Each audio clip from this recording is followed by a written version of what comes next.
This video is an example of how I used a because, but, so technique in my classroom with a group of Year 8 students who are lower writers.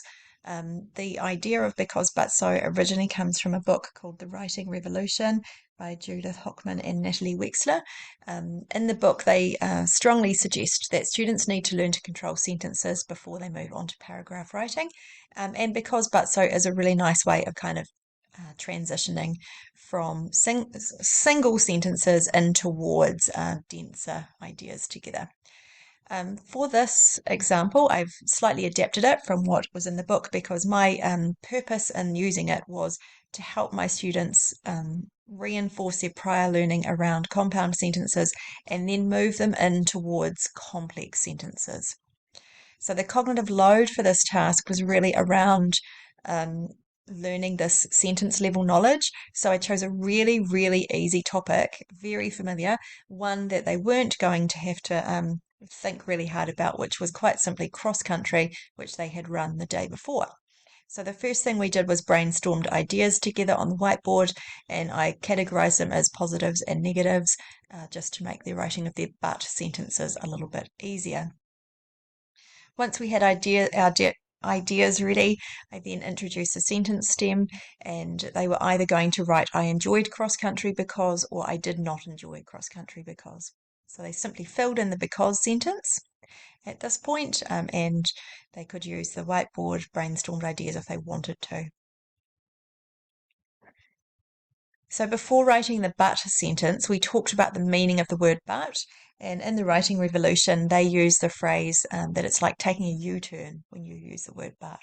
I also connected it with my students to the word however, because I kind of want them to glue into their minds those two words having very similar meanings.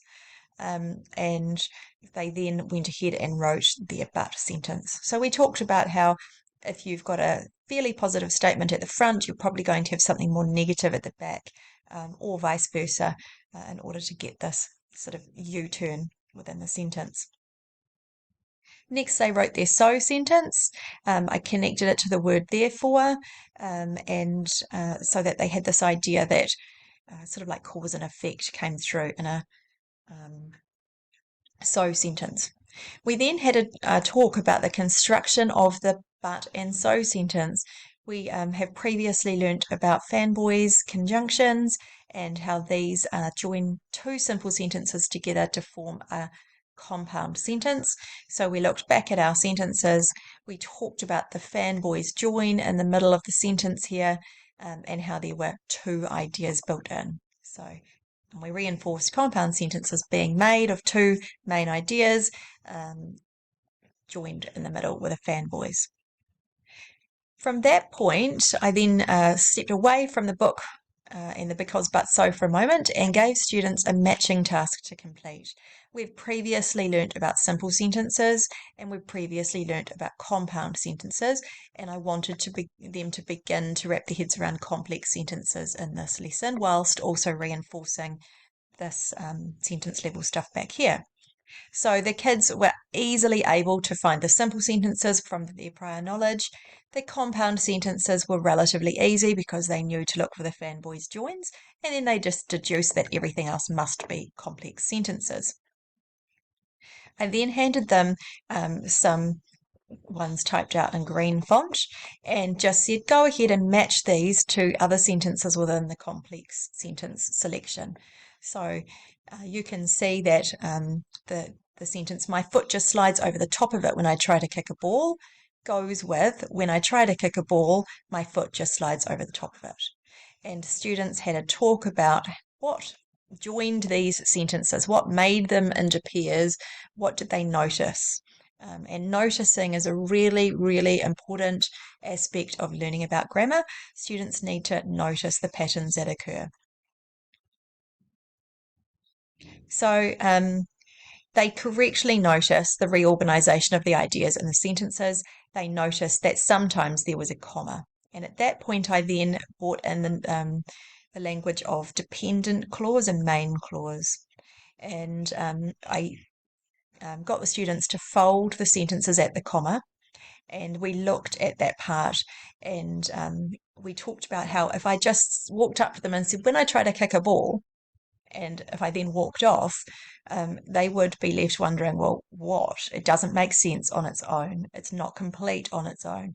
And we talked about it needs to be with another half, the other half of the sentence for it to make sense.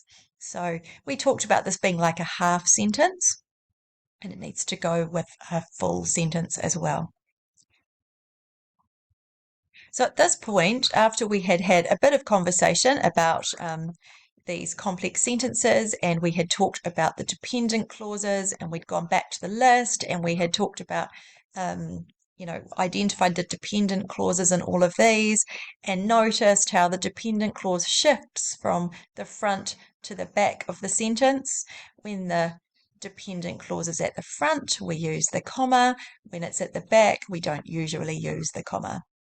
And we then went back to our because sentences, and we noticed that this is a complex sentence because this part here, because I hate running, can be moved to the front.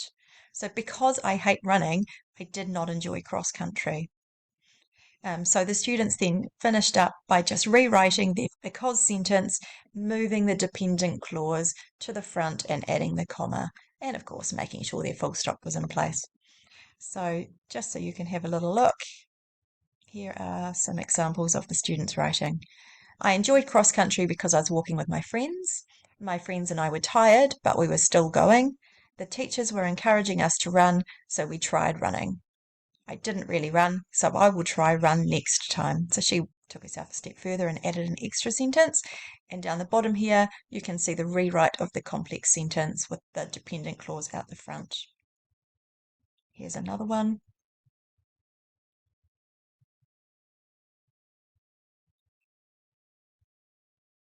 And finally, one more example.